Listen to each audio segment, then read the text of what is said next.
Salaf used to use their mind both for memorization and in terms of understanding at the point of acquiring knowledge.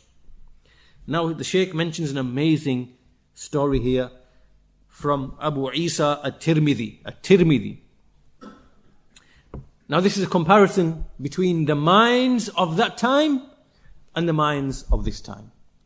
And we have to try and understand, why is there the difference? Why is the difference between the minds of the Sahaba and the scholars of Hadith and our minds today? What are the reasons why there's a great difference? So here Imam Abu Isa at-Tirmidhi, it is mentioned about him that he actually wrote from a Shaykh 2 volumes of Hadith. And then he happened to meet him on a journey. He met the Shaykh from whom he wrote 2 volumes of Hadith. He happened to meet him on a journey. So he said to the Shaykh, he said, "Oh Shaykh, can you read to me those Hadith that you narrated to me, the 2 volumes of Hadith?" And he had with him what appeared to be 2 volumes. At-Tirmidhi this is. Right? So he's saying to his Shaykh, "Read to me the Hadith which you read to me before." And with him were some papers, were some volumes. And so his Shaykh thought that he has with him 2 written volumes, but the volumes were empty, there was nothing in the volumes. Blank paper. Right? So he requests from his Shaykh to read back to him. So the Shaykh began to read all the Hadith, like 2 volumes worth of Hadith, to read him back to him.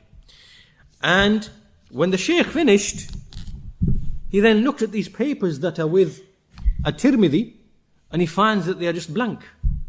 There's nothing in these papers. So he was thinking all along that he's going to test to see, but there's nothing in the papers. So now he says to At-Tirmidhi, "Are you not ashamed? You are asking me to recite to you, making me think that you have 2 volumes with you, and there's nothing with you at all?" So At-Tirmidhi said, so I then told him my story. I said, "Actually, I've memorized them all. I memorized everything that you said the first time round." And so he said, "Okay then, read them to me then." So At-Tirmidhi began to read all of the Hadith, read every single Hadith one by one. Remember, 2 volumes of Hadiths. Every single Hadith with the Isnad, one by one. And he did not make a mistake in a single letter. Not a single letter. So the Shaykh said to him, "Well, actually, you knew you were going to meet me, so you just memorized them before you came." And so the Shaykh said, "You just wanted to show me that you were a Hafiz. So you memorized them before you came, and obviously it's easy for you." So At-Tirmidhi said, "Okay, read to me some other Hadith besides them." So the Shaykh then began to recite 40 Hadiths with the Isnad. So immediately afterwards, after hearing those 40 Hadith, At-Tirmidhi recited back to him the 40 Hadith without making a mistake in a single letter. And this, amazed him that he heard them in the same sitting and repeated them in the same sitting exactly as he heard them without making a single mistake. Then we have the example of Shaykh al-Islam Ibn Taymiyyah rahimahullah ta'ala. When you read Majmu' al-Fatawa, and he's asked a question, so he says, "Su'ila Shaykh al-Islam," and then you start reading the answer, and the answer goes for 10 pages, then it goes for 20 pages, then it goes for 30 pages. And as you're reading, you see, first of all, he's bringing ayat from the Quran, a hadith from the Sunnah, statements of the Salaf verbatim, and you're thinking, the Shaykh actually, he must have sat and he must have authored this, and thought about this, and authored this answer. But the reality is that he was writing the answer while the person is sat there in front of him, and writing it all down. And then at the end of it, he writes, "Well, this is what we can say in brief. And if we were to expand in detail, it would require some further elaboration. But this is what we write in brief." And he's written 30, 40, 50 pages, 60 pages, 70 pages. All from the top of his head. Ayat from the Quran, a hadith from the Sunnah, statements of the Salaf, verbatim. He's quoting from books verbatim, and he's actually right to the letter.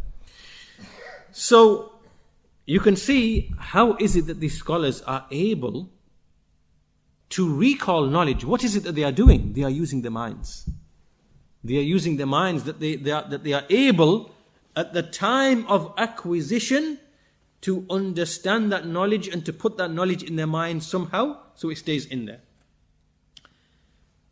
Now obviously the minds of that time, look, our minds, what do we have? We have so many distractions, preoccupations, we have devices in our hands, we are staring at computers, we are all over the place, right? That our minds cannot be the same as the minds of those people. And this is why we should be very, very aware of the effect of modern technology, modern devices, modern lifestyles upon the ability of a man to concentrate. Do you know that once Imam Shafi'i rahimahullah ta'ala, he sat in the house of Imam Ahmad on a night, and while sitting there, he extracted 1,000 points of benefit from a single hadith. I don't recall the hadith now. But he extracted, just by sitting and reflecting, 1,000 points of benefit from a single hadith.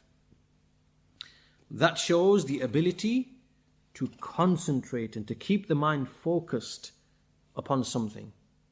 Nowadays, you sit for 5 minutes. Now this is the YouTube generation and the social media generation, producing people who can't maintain their concentration upon something for 2 minutes. 2 minutes.